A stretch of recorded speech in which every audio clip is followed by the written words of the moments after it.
a distribuirnos en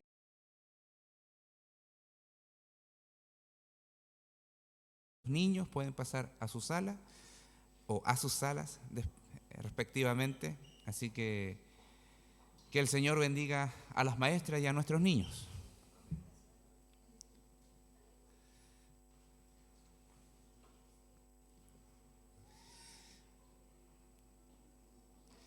Son 2, 3, 4, 5, 6, 7, 8, 9, 10, 11, 12, 13, 14, 15, 16, 17, 18, 19.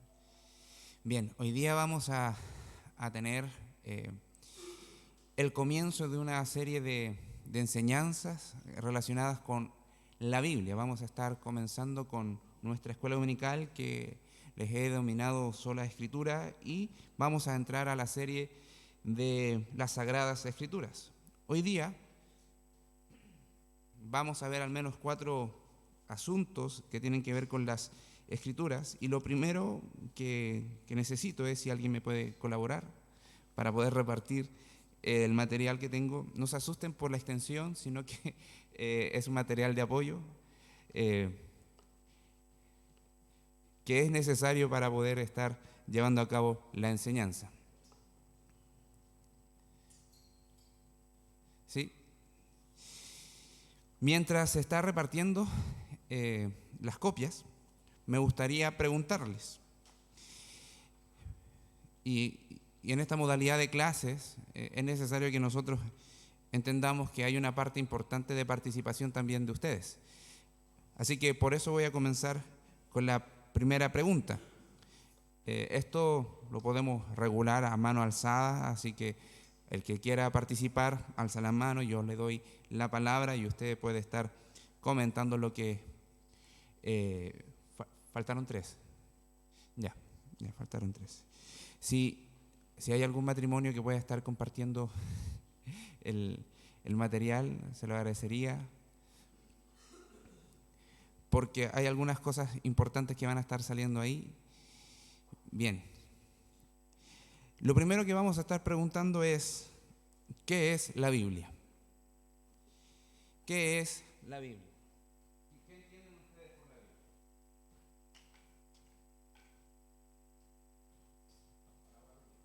Es la palabra de Dios. Ahí en la guía o en el material de apoyo figura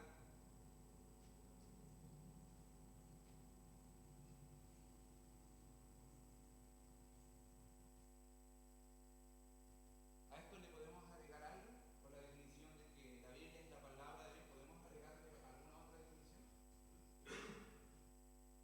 Es inspirada por Dios. ¿Estás seguro? Ya, bien. La palabra de Dios.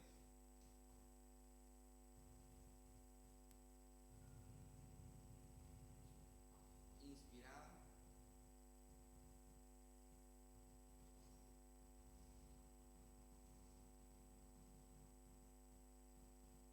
¿Qué más podemos agregar?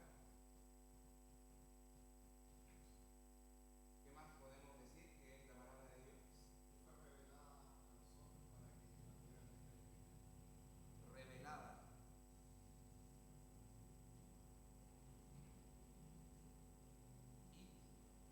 Y escrita. Bien.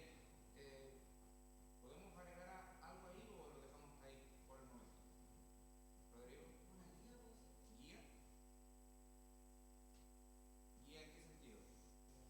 Para conocer a Dios, para conocer a Dios y la salvación.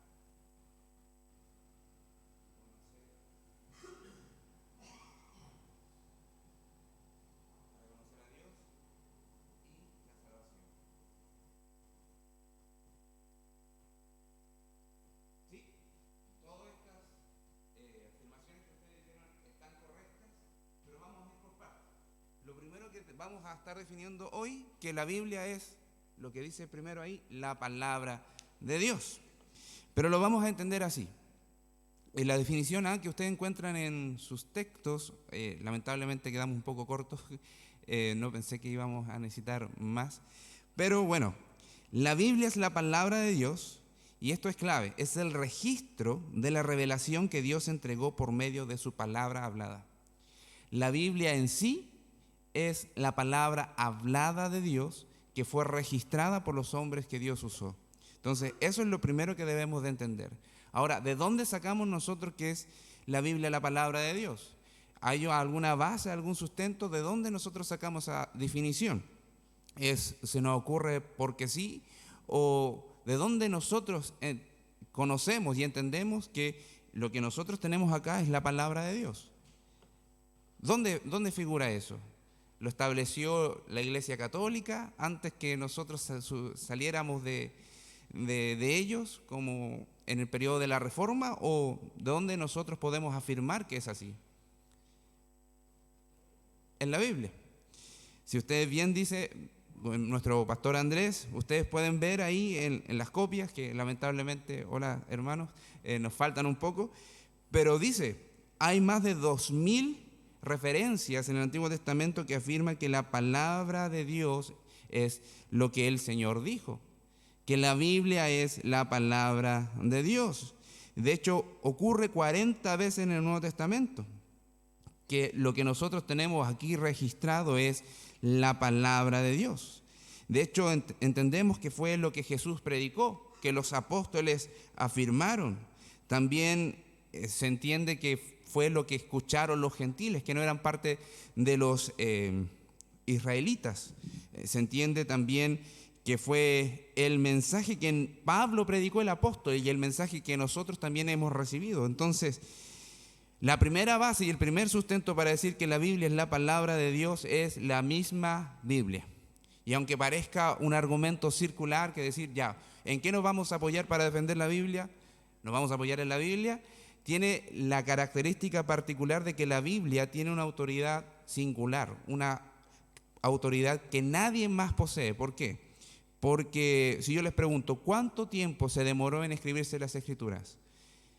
¿Ustedes tienen alguna noción de cuánto tiempo y cuánto se demoró en el registro total de las Escrituras en completarse?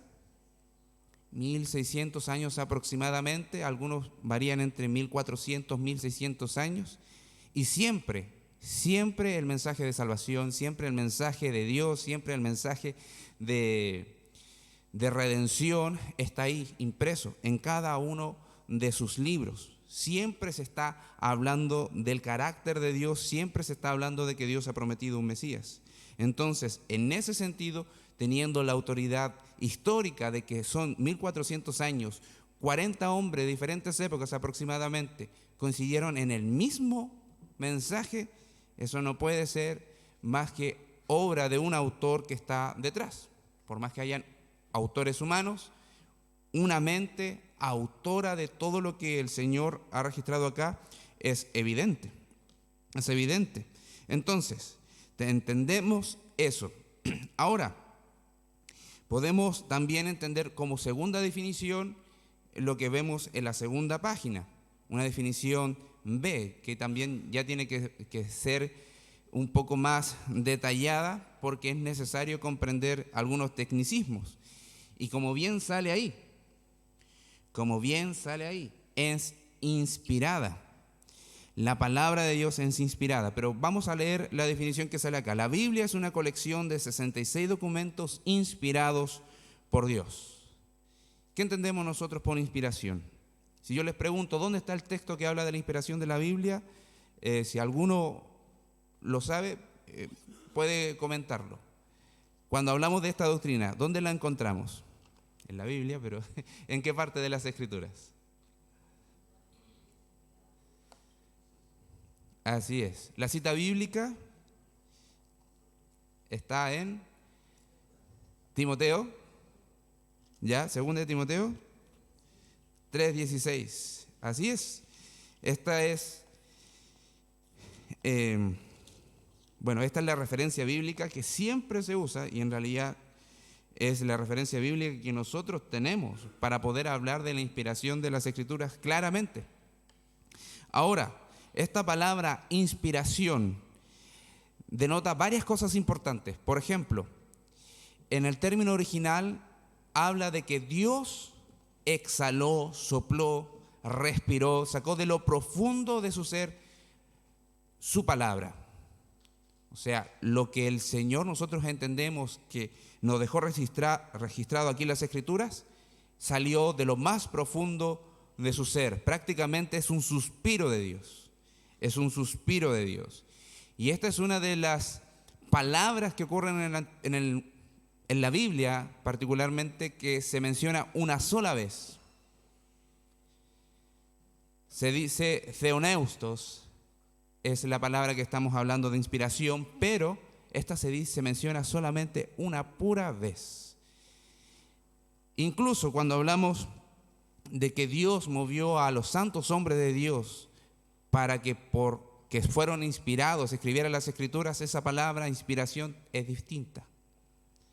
Habla de fero, de mover con el viento, como un barco es movido por el mar, o sea, por el viento en el mar. Entonces, ahí tenemos ya una diferencia y afirmamos que las Escrituras es la inspirada por Dios y los hombres son movidos por el Espíritu Santo. Porque no es el mismo término. Y en esta condición de ser inspirada, nosotros entendemos que Dios usó a los hombres para registrar sus Escrituras. Pero, ¿qué son los inspirados? ¿Los textos o los hombres? Los textos. Los textos. Dice aquí, 2 Timoteo 3:16, toda la Escritura es inspirada por Dios y útil para enseñar, redarguir, para corregir, para instruir en justicia. Toda la Escritura. Y cuando habla de que los hombres de Dios fueron inspirados, lo que debería decir originalmente fueron movidos, empujados para escribir las Escrituras. Esa es la obra del Espíritu. Entonces, primero entendemos eso, que estos 66 documentos que nosotros encontramos acá, que son esos documentos, cada uno en particular, es un libro de la Biblia, todos ellos fueron inspirados por Dios. Ahora, ¿por qué nosotros tenemos 66 y no tenemos los 73 aproximadamente que tiene el canon católico o la Biblia católica? ¿Por qué creen ustedes? ¿O alguno, no sé, le surge la respuesta?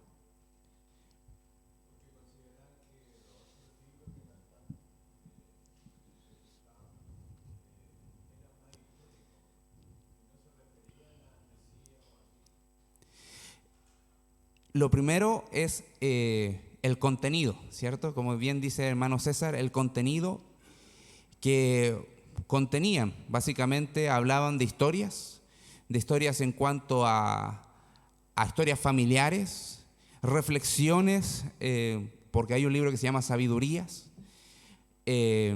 reflexiones de personas, pero no necesariamente tenían la autoridad de ser considerados inspirados. ¿Por qué? Porque además del contenido también estaban los autores. ¿Quiénes fueron los que escribieron? Fueron hombres que fueron llamados como los llamamientos que vemos en las Escrituras, a los profetas, como Abraham, dice, sal de tu tierra y ve a donde yo te voy a mostrar. Como Moisés, que se le apareció el Señor en una zarza ardiendo y dice, quita tu calzado de tus pies porque donde tú estás, tierra santa es. O la visión que tuvo Isaías cuando vio una visión del templo lleno de la gloria de Dios y escuchó a los seres celestiales que cantaban y decían, santo, santo es el Señor, Dios de los ejércitos, toda su tierra está llena de su gloria. No vemos eso en el registro de esos libros. Ahora, para una documentación más completa, ustedes pueden leerlos si tienen la duda. No los vamos a limitar a eso. Pero obviamente hay una diferencia total. Y es necesario que si le pueden echar un vistazo, lo hagan para que entiendan que lo que estamos diciendo es así. Es así. Entonces, incluso el término macabeo es de una familia. Es de una familia judía, israelita, que batalló y se entiende que está en el canon católico o en la Biblia católica, mostrando cómo ellos, con confianza en Dios, hicieron frente en una guerra. pero eso pasó entre medio de 400 años, en un periodo de 400 años. Cuando terminó el último profeta del Antiguo Testamento y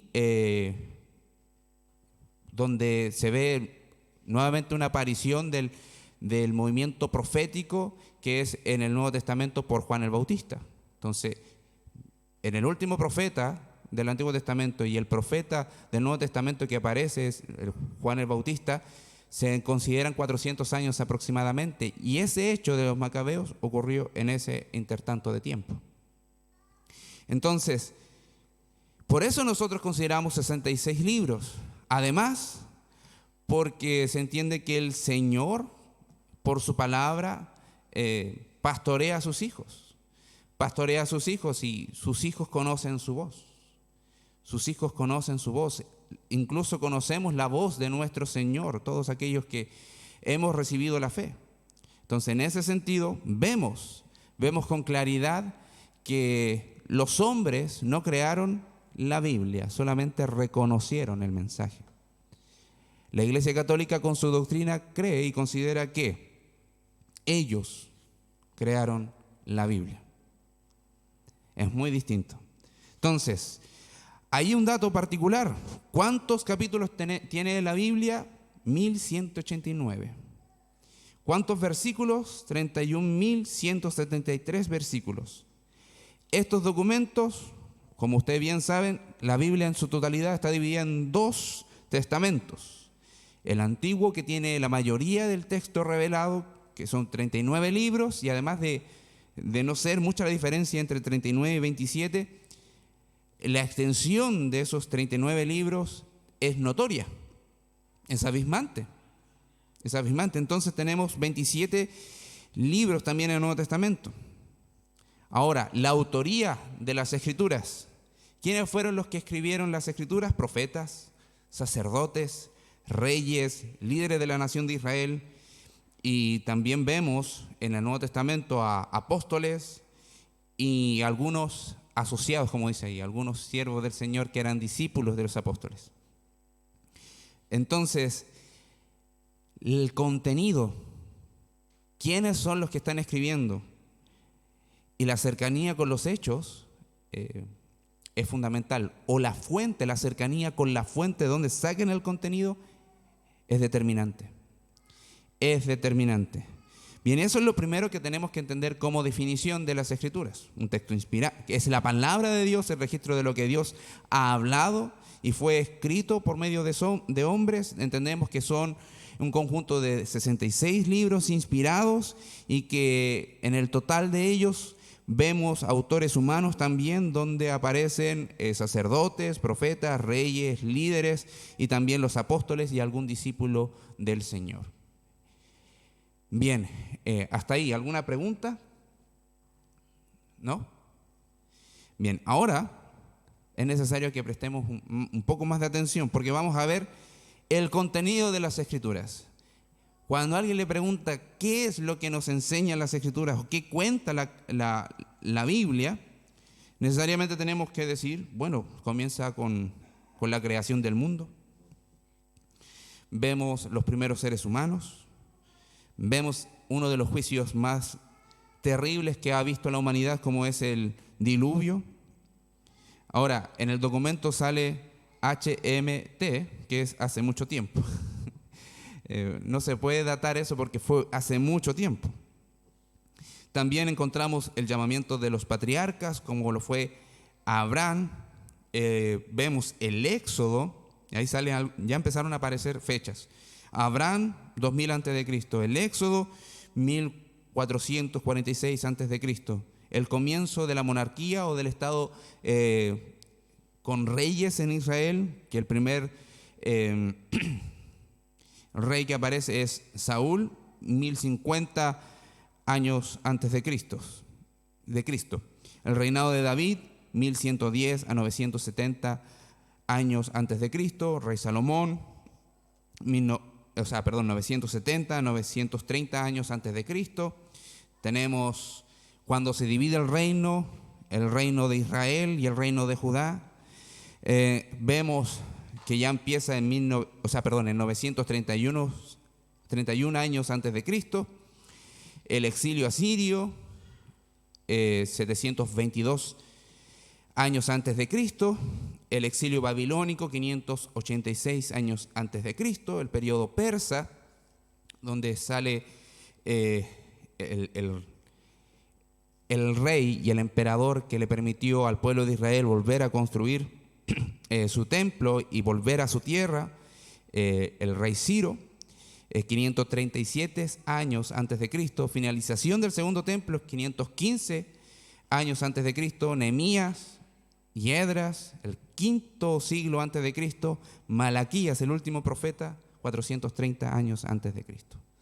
Entonces, vemos en resumen y en síntesis lo que pasa con la humanidad y después se enfoca básicamente en el pueblo de Israel. ¿Qué es lo que el Señor le está entregando al pueblo de Israel como leyes, servicios, mensajes, ritos, para poder acercar el pueblo y la humanidad hacia Dios y a Dios y a la humanidad? O sea, el pueblo escogido de Dios fue escogido para recibir el mensaje de Dios, entregarlo y publicarlo a la humanidad, y por eso el Señor, casi todo el Antiguo Testamento vemos que en la narración de los destinos de una nación que era a veces obediente y muchas otras, y el 90% de las veces desobediente. Entonces, eso es lo que nosotros también vemos en las Escrituras.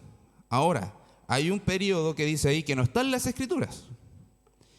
El periodo intertestamentario.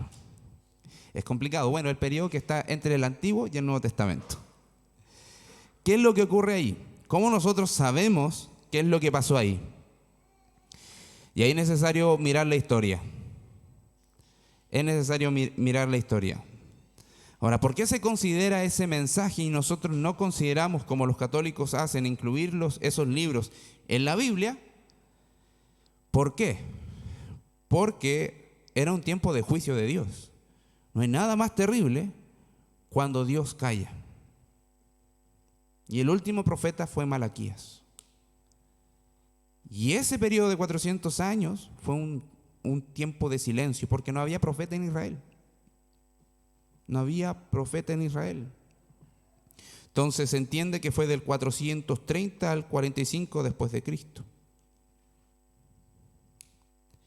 Hay un tema con las fechas ahí, que los historiadores muchas veces no se ponen de acuerdo, pero incluso dicen que el Señor Jesús no nació necesariamente en la fecha 0, sino que por los registros históricos tuvieron que correrse un poco hacia atrás. Nació en el menos tanto.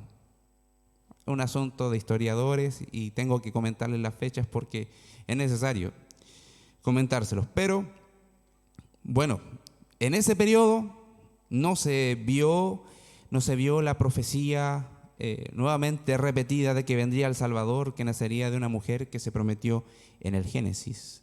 Si no vemos también que cada uno, como era repetitivo en el periodo de los jueces en el libro de la Biblia, cada cual hacía lo que bien le parecía, y los que querían aferrarse al Señor buscaban hacerlo porque ya tenían prácticamente todo el Antiguo Testamento para obedecer sus leyes. Ahora, cuando llega el momento de la buena voluntad del Señor, vemos que en el Nuevo Testamento se comienza con el anuncio del nacimiento de Jesús. Y ahí está, el 7 al 4 antes de Cristo, ahí está. Ministerio de Jesús, 27 al menos 30 después de Cristo, 27 al 30 después de Cristo, crucifixión de Jesús, el 30 después de Cristo, escritura del primer libro del Nuevo Testamento, 45 después de Cristo, escritura de Apocalipsis, que es el último libro de nuestra Biblia, el 90 después de Cristo. Ahora, nosotros nos cuadramos acá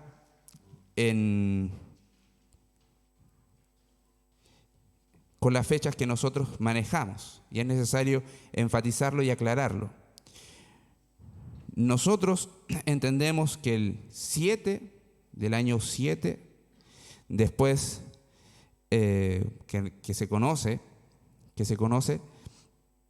el ministerio de Jesús, que fueron solamente 3 años. 3 años se cuadra con el 27 al 30 después de Cristo, porque entendemos que fue alguien que sirvió en ese periodo, que se fue manifiesto, que fue visible en el pueblo de Israel. Ahora, nuevamente, si tratamos de encuadrar las fechas, muchos de nosotros vamos a no coincidir o no estar muy de acuerdo, pero es necesario que ustedes le echen un ojo en estos asuntos, porque hay varios argumentos y hay algunos que se disparan más allá. Hay algunos que prácticamente dicen, no, ni siquiera fue tan así, fue mucho antes o mucho después. Pero esto es lo más tradicional o lo más ortodoxo o lo más fiel a lo que nosotros podemos recopilar como historia. Bien, ahora no solamente entendemos eso, el contenido de las Escrituras de forma cronológica en cuanto a los sucesos, sino también es necesario entender cuáles son los temas que tratan las Escrituras. ¿Cuáles son los temas que tratan las Escrituras? Y aquí es necesario también hacer una lluvia de ideas o una participación de ustedes. ¿Cuáles son los temas de las Escrituras?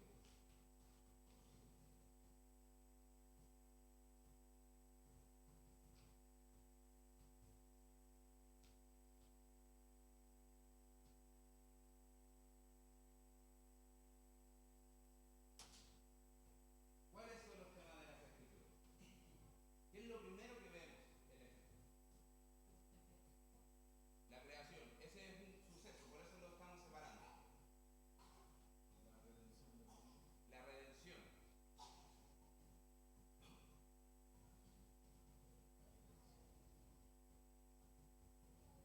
¿Qué más? Reino.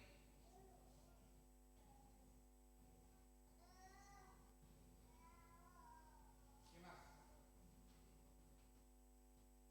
¿O no encontramos nada más? Juicio. ¿Qué más?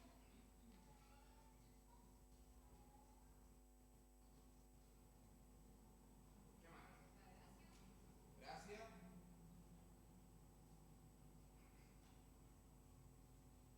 Lo vamos a dejar ahí con redención. Lo vamos a dejar acá con redención.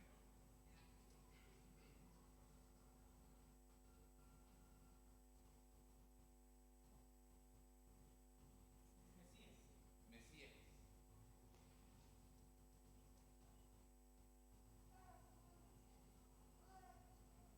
¿Y qué más?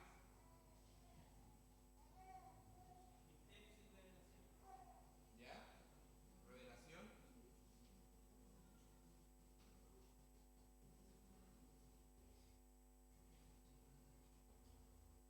¿Ya? ¿Quién es la persona central en las Escrituras? Jesús. Excelente, es el corazón de la Biblia. Ahí está el Mesías. Pero el Mesías vino en nombre de quién? De Dios.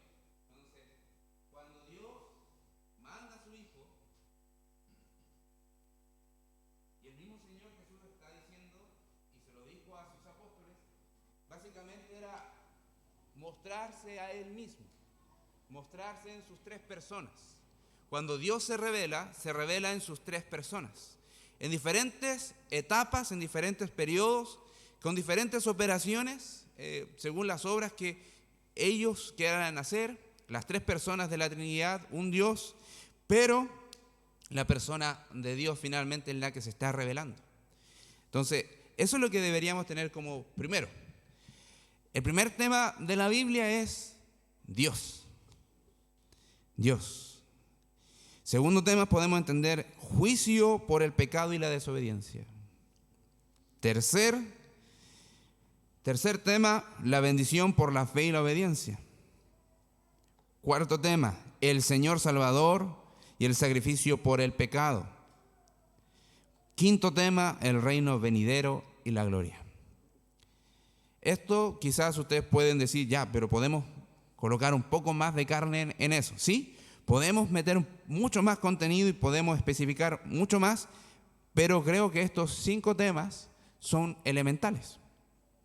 En toda la Biblia, en cada capítulo de la Biblia, o mejor dicho, en cada página de la Biblia, más que en cada capítulo, en cada página de la Biblia, ustedes van a encontrar referencias sobre estos temas.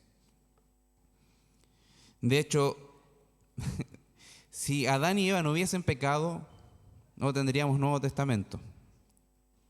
Y quizás el capítulo 4 de Génesis sería muy diferente. Quizás no tendríamos Escrituras.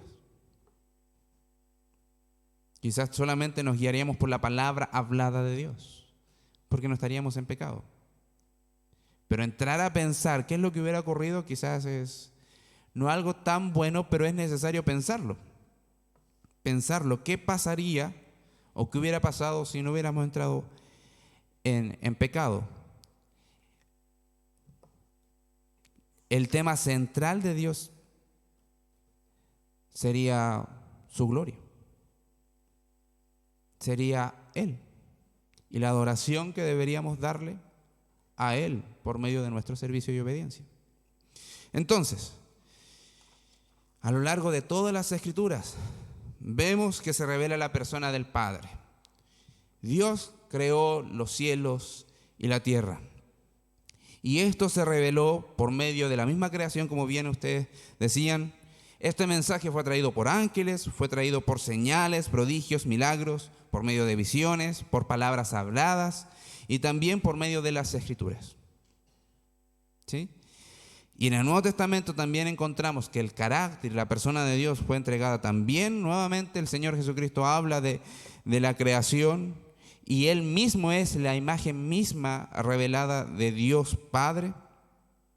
Habla también un mensaje revelado por ángeles, por señales, prodigios, nuevamente visiones y por las palabras habladas de los apóstoles. Entendemos también que las Escrituras, como no, en el Nuevo Testamento como lo tenemos hoy, también es una revelación de la persona de Dios. ¿Y qué revela Dios de sí mismo? ¿Qué podemos entender nosotros que revela Dios de sí mismo? Su santidad, su amor, su misericordia, su justicia, su carácter. Y podemos decir que su carácter engloba todo lo que estamos diciendo, porque son sus atributos lo que estamos diciendo. Eso manifiesta a Dios, porque es amor envió a su Hijo, porque es santo tenía que hacer justicia. Y porque es justo, tenía que también castigar a un culpable. En el caso de nosotros, realmente nosotros hemos recibido esa gracia porque el que se hizo culpable fue Jesús. Bien, entonces, vemos la revelación del juicio divino por el pecado. Si vamos a Génesis 3, vamos a ver que Adán y Eva reciben la sentencia. Morirán. Y ustedes van a sufrir ciertas consecuencias. El varón se le dice que va a trabajar duro por sustentar su casa. Y a la mujer va a tener dolor con algo tan bello como lo es el traer hijos a este mundo. Hoy nuestra visión del parto es dolorosa por causa del pecado. Quizás no tenemos otra visión del parto que no sea dolor. Y además alegría. A veces el dolor opaca un poco la alegría y el gozo de ver la nueva criatura. Pero eso es consecuencia del pecado. El dolor antes de eso no se veía. Entonces, el juicio está derechamente ahí, desde Adán y Eva. Y el Antiguo Testamento está lleno de juicios.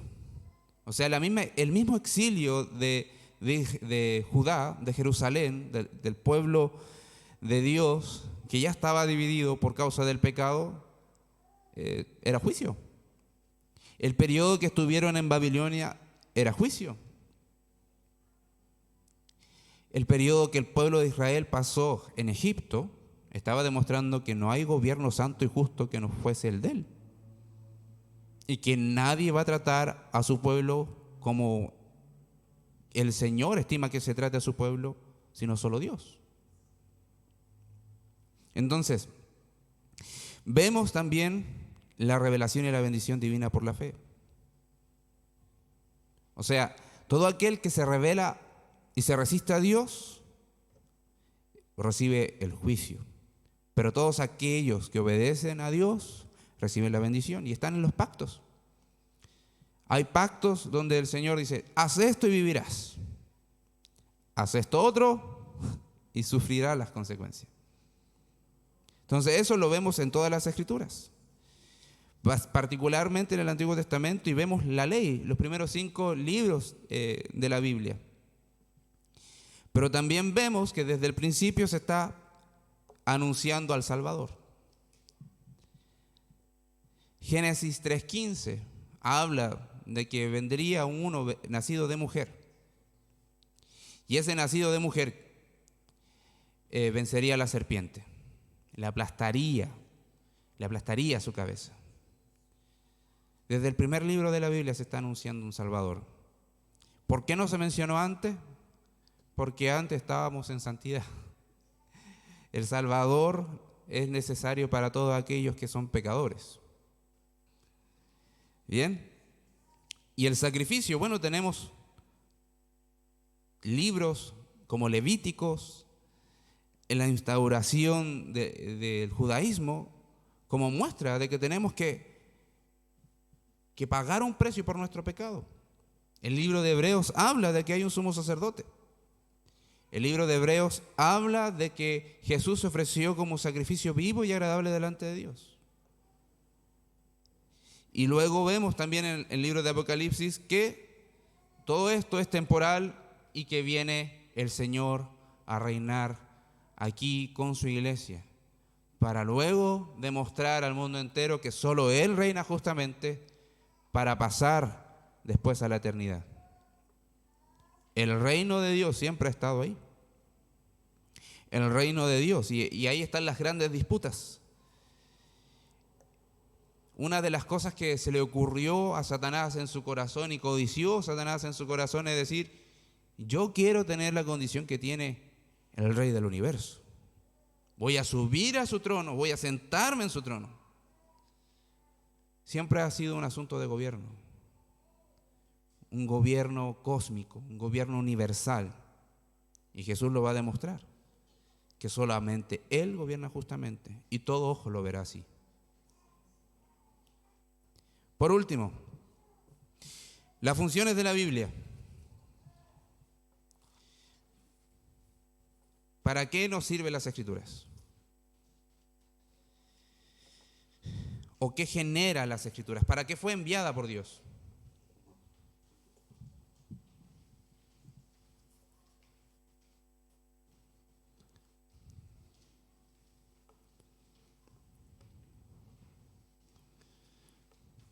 ¿Qué genera en nosotros las Escrituras? Nos redarguye, o sea, nos convence. ¿Nos convence de qué cosa? De pecado. Bien, la palabra de Dios es la que el Espíritu Santo aplica para convencernos de que estamos adorándonos a nosotros mismos y estamos idolatrando cualquier otra cosa menos a Dios. Y tenemos referencias claras en las Escrituras y en cuanto al ministerio de la palabra de Dios. Y es necesario entenderlo. ¿Por qué? Porque cuando nosotros nos enfrentamos con el mundo, nos enfrentamos a una sociedad que no cree, que es incrédula y que dirige su vida como quiera dirigir su vida, ¿cuál es nuestra herramienta fuerte y sólida para dar testimonio de la verdad de Jesús? La palabra de Dios. Ahora, no es hacer un refrán los versículos bíblicos. No se trata de eso, sino entregar las Escrituras con el significado con el cual se dieron las Escrituras. ¿Por qué? Porque si tú tratas de ganar una discusión, ¿qué vas a conseguir?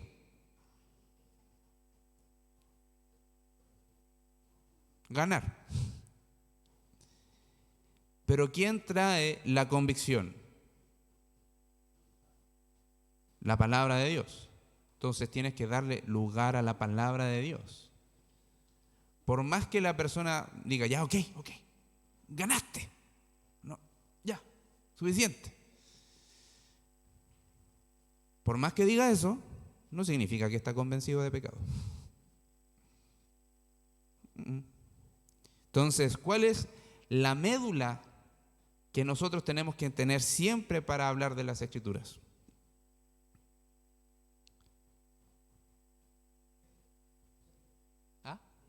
Leerla, sí, para transmitir ¿qué mensaje? ¿Cuál es el mensaje que deberíamos transmitir siempre? El Evangelio. El Evangelio. Bien, aquí hay algunas referencias bíblicas y están ahí para que ustedes también con más detalle puedan estar viéndolas de forma particular. La próxima semana vamos a detallar esto, vamos a comenzar prácticamente con las funciones de la Biblia, pero vamos a seguir mencionándolas, ¿ya? Corrección e instrucción. Eso también nos muestra las Escrituras que fueron enviadas para eso, para corregirnos, para mostrarnos el camino, para instruirnos en cómo debemos de vivir. ¿Quieres ser un buen cristiano? ¿Quieres ser un buen creyente? ¿Qué tienes que hacer? ¿De dónde sacas cómo ser un buen creyente, cómo ser un buen hermano, cómo ser un buen hijo de Dios? Por la Biblia. Pero el punto es, ¿se hace una realidad esto en nosotros? ¿O a veces concurrimos a la psicología, concurrimos a la neurociencia o todo eso que tiene que ver un poco, que explican los procesos que pasan en nuestra mente para determinar un poco lo que nosotros debemos de hacer o por qué estamos haciendo lo que estamos haciendo? Eso no es anular que muchas veces hay traumas en nosotros, pero ¿qué es lo que debemos responder a eso? Que la Escritura es suficiente para sanarnos, para restaurarnos, para cambiarnos, para hacernos obedientes a Dios y practicar lo que Dios quiere que nosotros practiquemos. ¿Sí? Incluso, eso en términos personales, pero en términos de iglesia. Lo que nosotros hacemos habitualmente como iglesia. ¿Por qué lo hacemos? Porque fue una gran idea de alguien que nos motivó, porque vimos en otras congregaciones que se hacía y se replicaba y funcionaba. ¿Por qué? ¿Qué es lo que dirige a la iglesia? El Espíritu Santo, por medio de su palabra. Entonces, si estamos tratando de entender hoy que debemos de pasar un tiempo estudiando algunos asuntos de la vida cristiana y del cristianismo como lo son las Escrituras, está respondiendo básicamente a entender lo que Dios nos ha revelado y que es necesario para nosotros. De otra manera, estaríamos dando lugar al terreno que el mundo ya tiene por sí mismo. O sea, preguntamos, ¿cuántas jornadas laborales son de 2 horas? ¿Hay alguna jornada laboral que sea de 2 horas? Ya pensemos en el tiempo que tenemos como culto. Son 2 horas, 2 horas y media. Si tenemos un culto más en la semana, ya son 4 horas. Supongamos que son 4 horas. En total a la semana, reuniéndonos como creyentes. ¿Cómo vamos a pasar tiempo en las Escrituras para ser instruidos como iglesia? Tenemos que aprovechar ese tiempo para hacerlo así, porque entendemos que la Biblia es suficiente para corregirnos, redarguirnos de pecado, convencernos que hemos fallado al Señor y convencernos de qué es lo que debemos de hacer. También entendemos que la Biblia es la que genera nuevos creyentes. O sea, el Espíritu Santo es la que aplica el testimonio del Evangelio al corazón, pero necesariamente es la Biblia. Por eso dice fecundidad espiritual el texto. Nos hace perseverar, nos anima. ¿Te sientes desanimado en cuanto a tu vida cristiana? ¿Quieres ser fortalecido? Ven a las Escrituras. ¿Por qué? Porque venir a las Escrituras básicamente es venir a la voz de Dios, venir a la voz del Espíritu Santo, que va a cambiar tu vida, va a fortalecer tu alma. También genera gozo y deleite. Pensar en esto es decir, no, yo amo al Señor, y rezongando. No, yo amo al Señor, me gusta servir al Señor, pero estás enojado, estás con amargura en el corazón. Las Escrituras te van a mostrar que el servicio al Señor es de gozo, es de deleite. Pensemos en Jesús. ¿Fue rezongando a la cruz? No. Incluso fue prácticamente como si estuviese enteramente expuesto. Le abrió su corazón al Señor, a su Padre Celestial. Señor, si quieres, pasa de mí esta copa, pero que no se haga mi voluntad sino la tuya. Y después vemos en Hebreos 12, que por el gozo puesto delante de él, menospreció todo lo que le iba a venir y fue hasta la cruz, por el gozo puesto delante de él. Y es lo que está revelado en las Escrituras. Isaías 53, iba a padecer el siervo de Dios. Entonces, ¿había gozo por las Escrituras? Por supuesto. Por supuesto. De hecho, venir a las verdades de Dios, a los entendimientos de Dios, debería dar una perspectiva correcta frente al sufrimiento, frente a la maldad. Y también entendemos que las Escrituras fueron enviadas y cumplen esta función específicamente. Y hoy tenemos que enfatizarlo por sobre muchas cosas, que es la autoridad suprema en la iglesia. Es la autoridad suprema. ¿Por qué? Porque la Biblia, ¿qué transmite? ¿La autoridad de quién? De Dios. Pero ¿a quién le gusta ser mandado? O sea, yo me acuerdo cuando vivía con mis padres y estábamos ya adolescentes aún, y me enviaban a mí a comprar o a hacer algo. Me decía, pero ¿por qué no manda a mi hermano? ¿Por qué yo y no él? El Señor es digno de ser obedecido.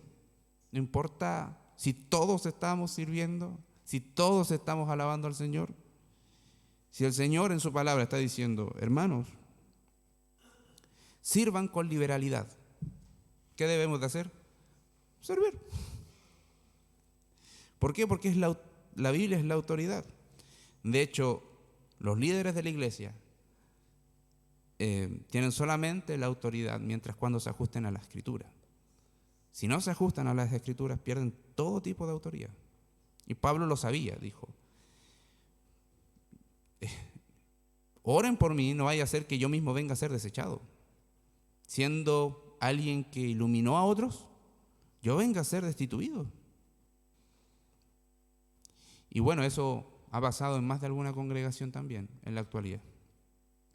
Así que, hermanos, ustedes pueden decir, es harto contenido, sí, pero por eso está la ayuda ahí, para que ustedes puedan llevársela a la casa, puedan leerla, puedan meditarla, puedan generar preguntas, porque la próxima semana vamos a continuar hablando de las Escrituras, pero vamos también a entender algunas cosas, como por ejemplo, cómo las Escrituras llegaron hasta nosotros hoy. ¿Cuál fue el camino que recorrieron las Escrituras para llegar acá? Para que nosotros las tengamos impresas. No va a decir, hermano, una máquina las imprimió, otra máquina las empastó y luego se vendió en una librería. No me diga eso.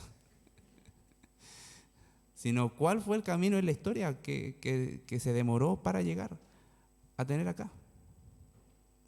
¿Cómo nosotros podemos confiar que las Escrituras son realmente la palabra de Dios en ese sentido? De que en el camino alguien ya dijo, este capítulo no me gusta, voy a cambiarlo, voy a poner esto. Y la cerró. ¿Cómo? Ya, eso es una pregunta abierta. Si alguno quiere averiguarlo durante la semana, puede hacerlo y lo vamos a estar tratando también acá. Vamos a recordar un poco de las funciones de las Escrituras. ¿Por qué es necesario? ¿Por qué? Porque muchas veces tratamos de pelear las batallas contra el mundo por nuestras propias fuerzas. Y si lo haces así, sin considerar la poderosa palabra de Dios, vas a estar dando golpes al viento y no vas a provocar absolutamente nada. Vas a estar tratando de correr, pillar el viento y no lo vas a poder pillar, se te va a escapar entre las manos. Entonces, ese es el sentido. Finalmente, ¿esto nos puede ayudar en nuestra vida espiritual? ¿Qué creen ustedes? ¿O nos va a hacer crecer solamente en, yo sé la respuesta? ¿Nos va a ayudar en la vida espiritual? La palabra del Señor es tremenda, motiva. Ver que la palabra del Señor es un mar insondable, sin fin, y que aún así es lo que Dios quiso revelar de sí mismo, ni siquiera lo exhaustivo mismo de Dios, debe provocar en nosotros, soy tan pequeño, pero vamos a zambullirnos en ese mar insondable de las verdades de Dios. ¿Por qué? Porque si queremos mejorar como creyentes, si queremos transmitir correctamente lo que Dios ha dicho, fieles a lo que Dios ha dicho, tenemos que entender al menos estas generalidades y va a ayudar a nuestra vida espiritual. ¿Por qué?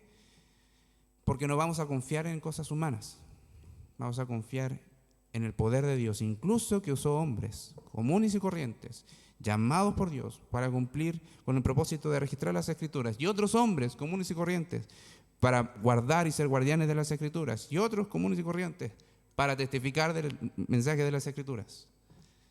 Si fueron hombres comunes y corrientes, estamos en buena hora, en buena compañía, porque todos nosotros, igual que todos, hemos recibido un misterio tan grande, revelado, y está al alcance de nuestra mano. Así que el Señor les bendiga. Bien, ¿alguna pregunta para finalizar?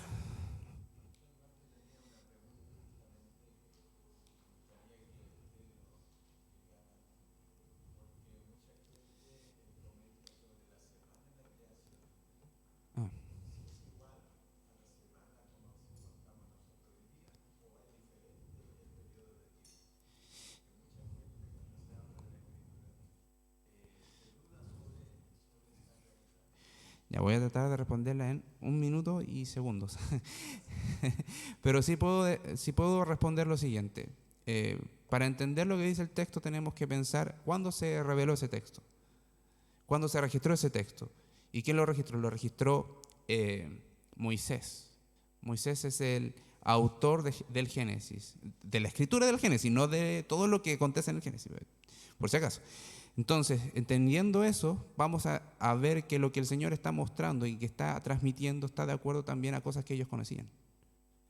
Si está hablando de un día, también tiene el modelo del día que Moisés conocía.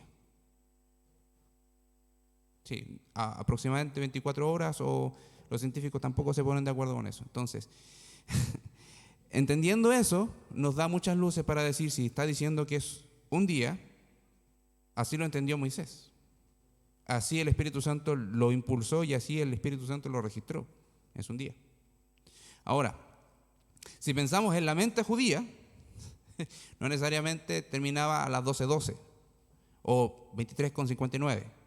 No, ellos terminaban el día a las 6 de la tarde. Entonces, pero aún así se cumple el ciclo de noche y mañana. Noche y mañana. Ahora, eso como respuesta rápida.